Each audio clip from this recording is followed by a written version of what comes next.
ভাই আমার এইখান থেকে বড় বড় 3-4টা তেলাপিয়া মাছ দেন। এই এখান থেকে বড় থেকে 3-4টা তেলাপিয়া ধরো। এই যে ভাই, এনেন আপনার মাছ, আর এই যে আপনার টোকেন। মাছের বিল হয়েছে 810 টাকা। 1 মিনিট। হ্যালো, আসসালামু আলাইকুম মা। কি কো আব্বাই বাসায় মাছ নিয়ে এসে? এখন তাইলে মাছ কি লাগতো না?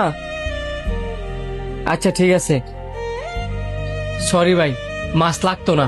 এই ধরেন আপনার টোকেন। কি বলেন মাছ লাগতো না? এখন এই কাটা মাছ কি ফেরত নেওয়া সম্ভব? সম্ভব না কেন? মাছ কাইটে রাখছেন তাতে কি? অন্য কারো থেকে বিক্রি করে দিবেন, আর বিক্রি না করতে পারলে নিজে খাইবেন। ভাই আপনার কি মাথা ঠিক আছে? এই কাটা মাছ কোন কাস্টমাররা দিলে নিবো? আর আমার ঘরের ভিতরে মাছের অভাব নাই, এটা আমার ব্যবসা, আমি আনতে নিয়ে গেলে মাছ খাম। আমার মাথা ঠিকই আছে, আমার বাবা মাছ নিয়ে আইছে। এই মাছগুলা কিনে নিয়ে কি আমি মাছটি নষ্ট করবো? দেখেন ভাই, আমি আপনার সাথে কোনো বার্গেনিং করতে চাই না। টাকা দেন, মাছ নেন, বোঝার চেষ্টা করেন। আমি বুঝতাম, বুঝার তো উচিত ছিল আপনার, যখন আপনি ডেলিভারি বয়ডারে ফেরত ফাড়াই দিলেন। স্যার আপনার পার্সেল। এই মিয়া, এতক্ষণ আপনার পার্সেল নিয়ে আসার সময় হয়েছে? পার্সেল লাগতো না, ফেরত নেন। স্যার রাস্তায় অনেক জ্যাম ছিল তো, এই কারণে আইতে একটু লেট হয়েছে।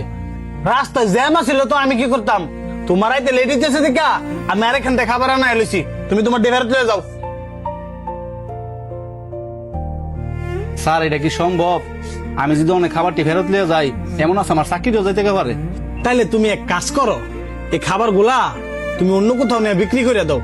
আর এটাও যদি না পারো, তুমি খাবার গুলা বাসায় নিয়ে যাও, পরে তুমি তোমার মা জনের টাকা দিয়ে দিও। আর এটাও যদি না পারো, তুমি তোমার মা জনের বলবা মাস শেষে যেন তোমার কাছ থেকে টাকা রাখাইটা নেই। স্যার আপনি আমার এত বড় বিপদ ফেলায়েন না। আমি অল্প করে বেতনে মাত্র চাকরি করি। এবার আছে, আমি খাবার নিয়ে অযথা নষ্ট করতাম না। আপনি যে কাজটা করছেন এটা অনেক খারাপ, আর আপনারে বোঝানোর জন্যই এই সেম কাজটা আমি আপনার সাথে করছি। এখন আপনার যেমন লাগতাছে, ওই ডেলিভারি বয়ডার সেমই লাগতাছে। রাস্তাঘাটে বিপদ আপদ হইতেই পারে, তার মানে এই নয় তারা ইচ্ছা করে দেরি করে আসে। দেখেন ভাই, ফিরাই দেওয়ার জিনিসটা আপনার হোক আমার হোক, যার ক্ষেত্রেও প্রত্যেকটা মানুষের কষ্ট লাগে। আপনি কিন্তু আবার কষ্ট পায়েন না, আমি আপনার কষ্ট দিতে চাই নাই। মাছ আমি ঠিকই নিব, শুধু আপনারে বোঝানোর জন্য এই কাজটা আমি করছি।